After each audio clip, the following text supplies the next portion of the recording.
The history of Islam concerns the political, social, economic, military, and cultural developments of the Islamic civilization. Most historians believe that Islam originated in Mecca and Medina at the start of the 7th century CE. Muslims regard Islam as a return to the original faith of the Abrahamic prophets, such as Adam, Noah, Abraham, Moses, David, Solomon, and Jesus, with the submission, Islam, to the will of God. According to the traditional account, the Islamic prophet Muhammad began receiving what Muslims consider to be divine revelations in 610 CE, calling for submission to the one God.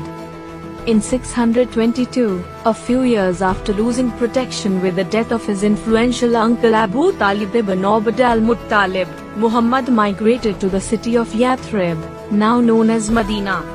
With the death of Muhammad in 632 CE, disagreement broke out over who would succeed him as leader of the Muslim community during the Rashidun Caliphate.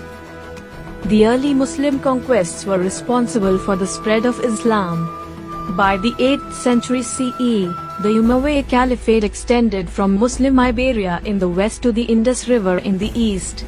Polities such as those ruled by the Umayyad and Abbasid Caliphates in the Middle East and later in Spain and southern Italy, the Fatimids, Seljuks, Ayyubids, and Mamluks were among the most influential powers in the world. Highly Persianized empires built by the Samanids, Ghaznavids, and Ghurids significantly contributed to technological and administrative developments. The Islamic Golden Age gave rise to many centers of culture and science and produced notable polymaths, astronomers, mathematicians, physicians, and philosophers during the Middle Ages. By the early 13th century, the Delhi Sultanate conquered the northern Indian subcontinent, while Turkic dynasties like the Sultanate of Rum and Artukids conquered much of Anatolia from the Byzantine Empire throughout the 11th and 12th centuries.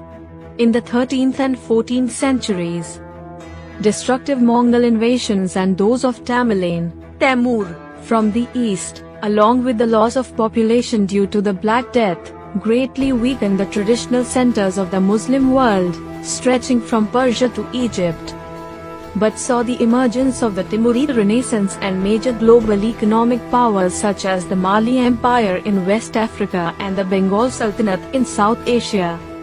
Following the deportation and enslavement of the Muslim Moors from the Emirate of Sicily and other Italian territories, the Islamic Iberia was gradually conquered by Christian forces during the Reconquista. Nonetheless, in the early modern period, the states of the age of the Islamic gunpowders, Ottoman Turkey, Mughal India, and Safavid Iran, emerged as world powers. During the 19th and early 20th centuries, most of the Muslim world fell under the influence or direct control of the European great powers. Some of their efforts to win independence and build modern nation-states over the course of the last 2 centuries continue to reverberate to the present day, as well as fuel conflict zones in regions such as Palestine, Kashmir, Xinjiang, Chechnya, Central Africa, Bosnia, and Myanmar. The oil boom stabilized the Arab states of the Gulf Cooperation Council, comprising Bahrain, Kuwait, Oman, Qatar, Saudi Arabia, and the United Arab Emirates, making them the world's largest oil producers and exporters, which focus on capitalism, free trade, and tourism. Early sources and historiography.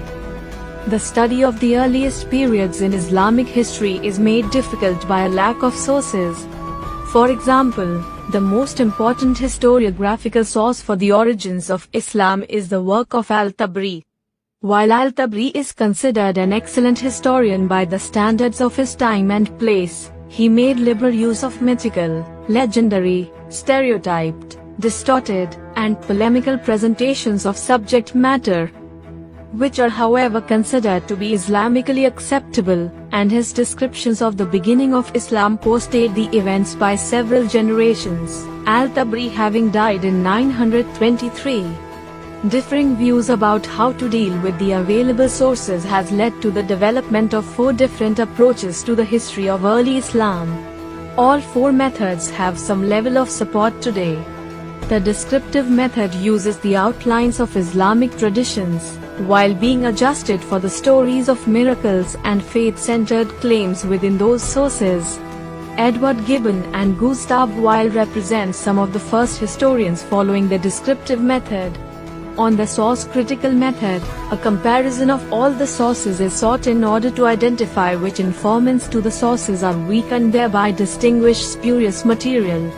The work of William Montgomery Watt and that of Wilfred Muddilung are two source-critical examples.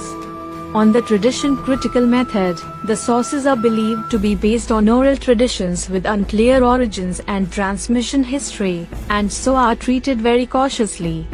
Ignaz Goltzier was the pioneer of the tradition-critical method, and Uri Rubin gives a contemporary example.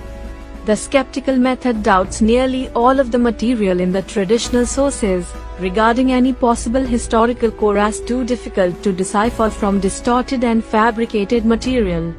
An early example of the skeptical method was the work of John Wansbrough. Nowadays, the popularity of the different methods employed varies on the scope of the works under consideration. For overview treatments of the history of early Islam, the descriptive approach is more popular. For scholars who look at the beginnings of Islam in depth, the source-critical and tradition-critical methods are more often followed. After the 8th century CE, the quality of sources improves. Those sources which treated earlier times with a large temporal and cultural gap now begin to give accounts which are more contemporaneous. The quality of the genre of available historical accounts improves. And new documentary sources, such as official documents, correspondence and poetry, appear.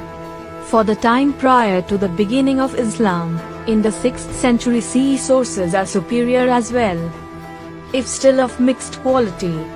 In particular, the sources covering the Sasanian realm of influence in the 6th century CE are poor, while the sources for Byzantine areas at the time are of a respectable quality, and complemented by Syriac Christian sources for Syria and Iraq.